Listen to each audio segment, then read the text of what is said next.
ముఖ్యమంత్రిగా ఉంటే తప్ప బయటికి రాడు అనేది వాళ్ళు గత 9 సంవత్సరాలుగా గడిలలో ఉండి పరిపాలించారు. ఇప్పుడు కూడా అధికారం లేదు కాబట్టి కనీసము అసెంబ్లీకి వచ్చి వారు ఎమ్మెల్యేగా కూడా ప్రమాణం చేయలేకపోతున్నారు. అంటే ప్రజాస్వామ్యాన్ని ఎడి తీసుకుపోతున్నారు. రాష్ట్ర ప్రజలు ఆలోచించాలి.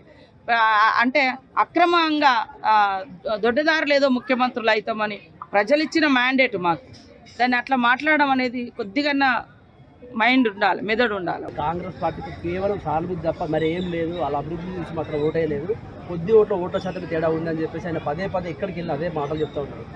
అదే అంటానా, వాళ్ళు 63 తోటే గెలిచిరు కదా. ఫస్ట్లో 63 సీట్లే, వాళ్ళకంటే 1 సీటుతో మేము 2 సీట్లతో మేము అదనంగా ఉన్నాం. మరి అదే అంటున్నా, ఇంత నీచపు కుళ్ళు రాజకీయాలు ఎందుకు? ప్రజలు ఇష్టంతో గెలిపిస్తారు కాబట్టి వాళ్ళు చేసే అటువంటి ఈ దుర్మార్గపు ప్రయత్నాలను తిప్పికొట్టే ప్రజలు మా పక్షాన 60 నెంబర్ మాది 65 సఫిషియెంట్ నెంబర్ ఇచ్చారు. ఇంకా దాంట్లో ఏముంటుంది? మీలాంటి వాళ్ళు అర్థం చేసుకోవాలి. ఎందుకు ఈ కుహాలము, ఈ కుతూహలము, ఈ దుర్బుద్ధి ఎందుకు పుడుతుంది మీకు? ఈ దేవుళ్ళే వాళ్ళకు పనిష్మెంట్ ఇచ్చారు, ఇంకా ఇస్తారు కూడా. మీరు బట్టలు ఇప్పి ఓడి తీసుకొడతా అంటే చూస్తూ ఊరుకోవడానికి ఇక్కడ కాంగ్రెస్ పార్టీ కార్యకర్తలు కానీ నాయకులు కానీ ఎవరు చేతులు ముడుచుకొని కూర్చోలేదని కూడా చాలా స్పష్టంగా టీఆర్ఎస్ పార్టీ నాయకత్వానికి హెచ్చరిస్తా ఉన్నాం. ఇది ప్రజాస్వామ్య దేశం, ప్రజాస్వామ్య రాష్ట్రం, ప్రజాస్వామ్యంగా ప్రతిపక్షాన్ని కూడా గౌరవించాలనేటువంటి ఆలోచనతో పాలన చేస్తూ ముందుకు పోతా ఉన్నాం. దాన్ని ఏదో మీరు చేతనంతరంగా భావించి బట్టలు పిలుచుపడతామనంటే మా తడక ఏంటో కూడా మీకు స్పష్టంగా చూపిస్తామని కూడా ఈ సందర్భంగా మీ అందరికీ చెప్పడమే కాకుండా మీరందరూ అకుంఠిత దీక్షతో మన నాయకత్వం చెప్పేటువంటి మాటలను సూచనలు తీసుకొని ఊరూరు ఇంటింటికి కాంగ్రెస్ సందేశాన్ని తీసుకొని వెళ్తూ రేపు జరగబోయేటువంటి పార్లమెంట్ ఎన్నికల్లో 14 నుంచి 15 స్థానాలు పైబడి మనందరం గెలిచి కాంగ్రెస్ పార్టీకి, తెలంగాణ కాంగ్రెస్ పార్టీకి మనం కానుక ఇద్దామని చెప్పి మీ అందరికీ నేను సవినయంగా మనవి చేస్తూ సెలవు తీసుకుంటున్నాను.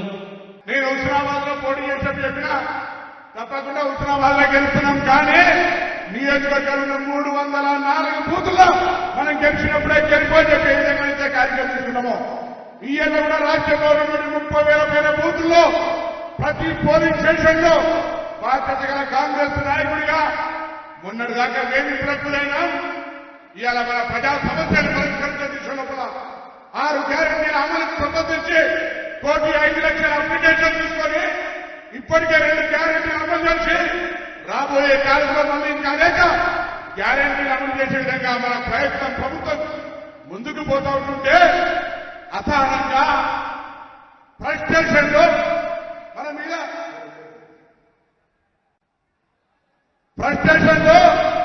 ఇష్టం ఉన్నట్టు మాట్లాడుతూ ఉన్నారు. ఏమనుకోవద్దు, వేదిక అక్క చెల్లెలుంటే నేను కరీంనగర్ పార్లమెంట్ నియోజకవర్గంలో నేను ఒక బ్యాక్వర్డ్ క్లాసు, మా ఆది శ్రీనివాస్ ఒక బ్యాక్వర్డ్ క్లాసు, కవ్వంపల్లి సత్యనారాయణ రెడ్డి చెప్పి ఒక షెడ్యూల్ క్యాస్ట్ 4 గెలిస్తే తీర్చుకోవడానికి కేటీఆర్ గారు మా పట్టాలు కూడా తీసుకున్నట. మేమన్నాను చూడాలనుకుంటే మీరు నలుగురో పట్టాలు పిలిచి చూపెట్టడానికి రెడీ అని చెప్తాను. ఏం చేద్దా చెప్పండి. మరి ఇంత అసహనంగా మాట్లాడితే, ఇంత ఫ్రస్ట్రేషన్ మాట్లాడితే నువ్వు మాకు చూస్తా అంటే మాట్లాడుతున్నావా? ఇటువంటి పరిస్థితి ఉంది అలా అదే. మరి ఏం చేస్తా చెప్పండి. మీరు నలుగురు కష్టపడి 20 సంవత్సరాలుగా రాజకీయంగా ప్రజల నుండి మీరు నలుగురు గెలిస్తే ఎందుకు అసహనానికి గురవుతావు? నీకు బాధ్యత ఉంటే నిన్న నువ్వు కరీంనగర్ లో ఉన్నందునే నీ నలుగురు భూ కబ్జాదారులైన టీఆర్ఎస్ కార్పొరేటర్లు అరెస్ట్ అయ్యారు. 3 ఎకరాల భూమి ఉండడా లేదా, ఇంటికో ఉద్యోగం ఉండడా లేదా అని ఒక్కటంటే పూర్తి చేసిన కేసీఆర్ ఇవాళ బీఆర్ఎస్ చేసిన దానివల్ల లాభమేమైందిరా బాబు? ఉన్న దుఃఖం కూడా బంద్ అయిపోయింది. ఎందుకురా బాబు నీకు ఎవరిచ్చింది ఆలోచన నాకు అర్థం కాదు. అప్కీమో కిసాన్ కి సర్కార్ అని ఎక్కడ పోయి మహారాష్ట్రలో మాట్లాడతాడు. ఉన్న రైతులకు ఖమ్మం జిల్లాలో మిర్చి రైతులకు గిట్టుబాటు ధర లేదని ధర్నా చేస్తే వాళ్ళని నిలబెట్టాం. వాళ్ళకు సంఖ్య చేసిన ప్రభుత్వం ఉందంటే యావత్ భారతదేశంలో అది బీఆర్ఎస్ ప్రభుత్వం అని చెప్తున్నాం. ఎప్పుడైతే సోనియా గాంధీ గారు 1200 మంది చనిపోయారు, గతంలో 29లో 350 మంది పోలీసు కూడా చచ్చిపోయారు. కనుక వారికి న్యాయం చేయాలనే ఆలోచనతో నేను మా ప్రభుత్వం వచ్చిన వెంటనే తెలంగాణ ఇచ్చి తీర్థాన్ని ఇచ్చిందా లేదా, అదేవిధంగా ఏది తుక్కుగూడలో జరిగినటువంటి ఏదైతే బహిరంగ సభలో 6 డిక్లరేషన్ చేసి మా అమ్మ సోనియమ్మ ఇందిరాగాంధీ అంటేనే బడుగు బలహీన వర్గాల నాయకురాలు, పేదమైన ఇంట్లో బ్యాంకులు తెచ్చింది. ఈనాడు ఎవరికి కూడా అన్యాయం చేయకుండా భూములు ఇచ్చింది. కానీ ఆ భూములు కూడా మళ్ళా బీఆర్ఎస్ ప్రభుత్వం తీసుకున్నదా లేదా? ఒకటే ఇన్సిడెంట్ చెప్తారా బాబు, నిన్ననే కలిసిన ఏది తల్లి నాయకులను కలిసిన ఎవరైనా కమిటీ వచ్చిందో అక్కడ 1981లో ఇందిరమ్మ ఏదైతే 94 ఎకరాలు 10 మంది మాకు ఎస్సీలకు ఇస్తే అది కూడా వాళ్ళ కోడళ్ళ పేరు చేసుకున్నాడు రాజీ కృష్ణారెడ్డి. ఆయన ఇలాంటి ఇవన్నీ ఎవరికి కావాలా బాబు? రేవంత్ రెడ్డి అన్నాడు మేము వస్తే తండ్రి తీసేస్తున్నాడు, రాహుల్ గాంధీ గారు కూడా అన్నాడు మేము వస్తే తండ్రి తీసేస్తున్నాం. దాన్ని తండ్రిని తీసేయాల్సింది. ఎట్టి పరిస్థితుల్లో రాహుల్ గాంధీ అన్నాడు కుటుంబంలో ఇందిరమ్మ ఇచ్చిన భూములు కూడా మన దొరల పాలైందన్నారు. కనుక మిత్రులారా, ఇవాళ సమయం ఆసన్నమైంది, వచ్చేది పార్లమెంట్ ఎన్నికలు. అక్కడక్కడ రేవంత్ రెడ్డి మేస్త్రి అంటారు.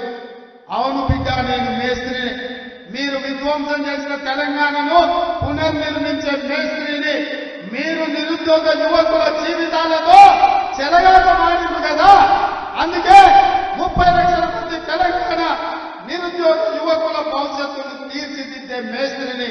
తెలంగాణ పబ్లిక్ సర్వీస్ కమిషన్ కి ఇవాళ చైర్మన్లను సభ్యులను గవర్నర్ గారు అనుమతించారు. ఇవాళ నుంచి వాళ్ళ జీవితాలను పునర్నిర్మించే మేస్త్రిని. ఇదే కాదు బిడ్డ, కాసుకో, మిమ్మల్ని 100 మీటర్ల గోతు నుంచి పాతి పెట్టి మీకు గోరీగంటే మేస్త్రిని, మిమ్మల్ని గోరీగంటే మేస్త్రిని నేనే బిడ్డ. ఈ నెల చివరికి ఇంద్రవెల్లిలో ఆదిలాబాద్ జిల్లాలో వస్తున్న కాసుకోండి బిడ్డలారా, మీకు గోరీగంటం. ఇంద్రవల్లి నుంచి ఇంటర్వెల్ తర్వాత మళ్ళీ కథ మొదలవుతుంది. ఎవరేందో తేలుద్దాం. బిల్లా రంగాలు చాలా మాట్లాడుతుండ్రు. చార్లెస్ శోభరాజు మాత్రం దుప్పటి కప్పుకొని బోర్ల బొక్కల వండేది. అందుకే నేను అంటున్నా, బిల్లా రంగాలు కాదు, చార్లెస్ శోభరాజు రమ్మని అంటున్నా. మన అంటుడు ఒక ఆయన మా పులి బయటకు వస్తుందని. బిడ్డ, మా పులులు బోర్లు పట్టుకొని సిద్ధంగా ఉన్నారు. బోర్లు వేసి బోర్లో పెట్టి పొందబెట్టాం. బోర్లు సిద్ధం, రమ్మను మీ పులిని ఏడిందో నేను చెప్పదలుచుకున్నా. అందుకే ఇంతకాలం ముఖ్యమంత్రి ఉన్నా కాబట్టి మాట్లాడితే బాగుండదు, పరిపాలన మీద దృష్టి పెడదామనుకున్నా. కానీ మాట్లాడకపోతే పని నడిచేటట్టు లేదు. ఏది పట్ల అబద్ధాలు అని చెప్తారు. అభ్యర్థులను మారిస్తే మేము ప్రభుత్వం వచ్చేదని మేము ఆలోచిస్తున్నాం రా నాయన. మీ కుటుంబాన్ని మారిస్తే తప్ప తెలంగాణకు మేలు జరగదని. మార్చాల్సింది మిమ్మల్ని. సిద్దిపేట మారవాలి, సిరిసిల్లలో మారవాలి, గజ్వేల్లో మారవాలి. కామారెడ్డిలో పొడుస్తా పీక్తా అన్నాడు. నేను వస్తున్న బిడ్డ నేను ఓడగొట్టాను. కామారెడ్డిలో పోయి కేసీఆర్ వేరు, తేదీ వేరు కాదు, రూపాయలు మాత్రమే వేరు. వాళ్ళు ఇద్దరు వస్తే నాన్నకి బొమ్మ బస్సు లాంటి వాళ్ళు. రేపు అప్పు తప్ప 1-2 కేసీఆర్ గెలిచిన ఢిల్లీకి పోయి వాళ్ళ మోడీకి ఇస్తాడు. ఎందుకంటే మారుపేరగాడు. కేసీఆర్ గెలిచిన మారుపేరగాడు. ఈడ ఒక రూపంలో జమ చేస్తాడు, ఢిల్లీకి పోయి ఇంకొక రూపంలో అమ్ముకుంటాడు. మోడీ కేసీఆర్ వేరు కాదు. మోడీ మనిషే, మోడీ తాతలాగే ఈ కేసీఆర్. ఇవాళ మా క్రిస్టియన్ మైనారిటీ, ముస్లిం మైనారిటీ, తెలంగాణ ఉద్యమకారులకు విజ్ఞప్తి చేస్తున్నా. కేసీఆర్ వాడే ప్రతి ఓటు పరోక్షంగా మోడీకి అవుతుంది. బీఆర్ఎస్ చేసే ఓటు మూసి వేసినట్టు అవుతుంది. ఇవాళ ఢిల్లీలో కాంగ్రెస్ జెండా ఎగరాలి, రాహుల్ గాంధీ ప్రధానమంత్రి కావాలి అని అంటే ఈడ 14 ఎంపీలు గెలవాలి. అప్పుడే ఈ దేశంలో మళ్ళీ కాంగ్రెస్ ప్రభుత్వం వస్తుంది. 10 ఏళ్ల నుంచి మోసం చేసిన మోడీని ఓడగొట్టాలి అంటే మనం అందరం కష్టపడాలి. మరి మనం కష్టపడాలి అంటే మీరందరూ సహకరించాలి మిత్రులారా. సిద్ధమా సిద్ధమా సిద్ధమా? మరి మీ అందరి తరఫున కేసీఆర్ కేటీఆర్ సవాలు విసురుతున్నా వచ్చే వారం నుంచి మొదలు పెడతామా? మొదలైన కేసీఆర్ కాస్కో నీ ఆట మొదలైంది, కొన ఊపిరితో ఉన్నావు. ఆయుధం కూడా నీ పీక విచ్చే బాధ్యత, నీ పార్టీని పొందబెట్టే బాధ్యత మా వాళ్ళందరూ తీసుకున్నారు.